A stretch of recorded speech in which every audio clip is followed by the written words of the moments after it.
Hey guys, today we got a nice little surprise during the Bethesda and Xbox Expo, and they announced some Diablo 4 stuff, which I wasn't really expecting in the Xbox showcase. So we found out that there's going to be a new class, right? The Necromancer is getting added. It's going to be the final class added for the launch.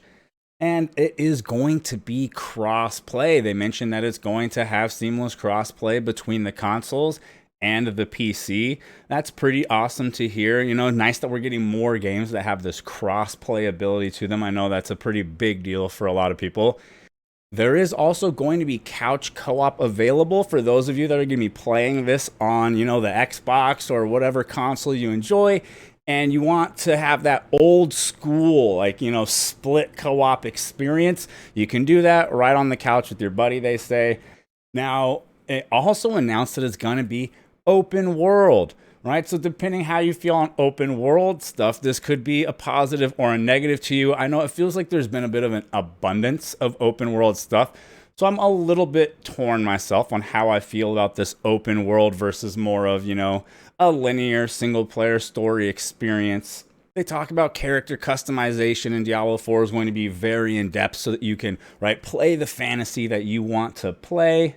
They mention with this open world thing that there's also going to basically be a linear path that you don't have, right? Like a handheld story and a linear path to go, that instead there's no real linear path and it's really up to you.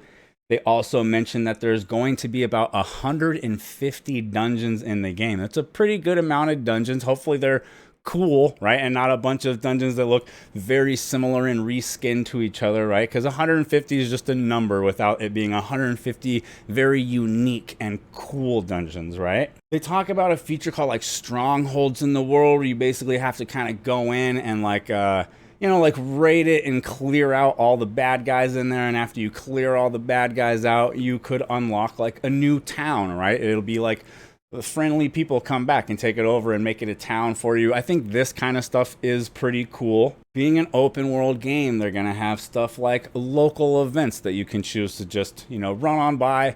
Think about public quest type, events and such from Guild Wars 2 and other games like that. There's going to be world bosses that are intended for large groups of geared up players to go after. This is pretty interesting to me.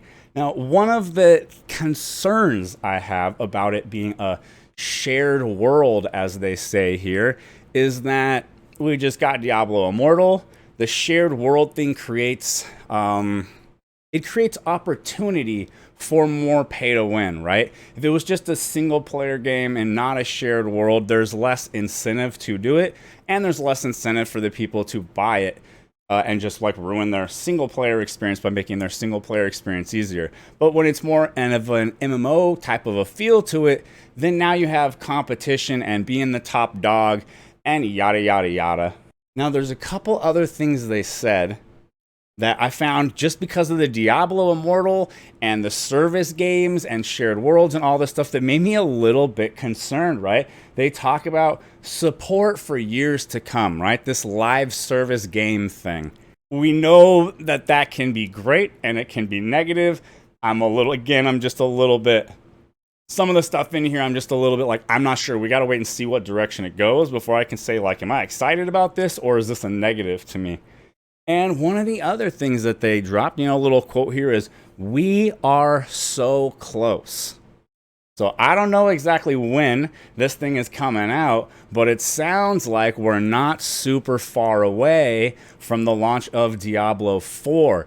Again, there's a lot of controversy right now with Diablo Immortal, and I'm personally one of the people that have a little bit of concern for what this means for Diablo 4. Diablo Immortal is already making lots of money, and so it makes me kind of scared. What are they going to do monetization to Diablo 4? Just please don't make it pay to win. Please leave that in the mobile one. But my faith is pretty much gone, so it's just kind of a hope, and we're going to wait and see what happens. I appreciate everybody watching. Hope you enjoyed the content. Maybe drop me a like, comment, subscribe if you did. Catch you in the next one.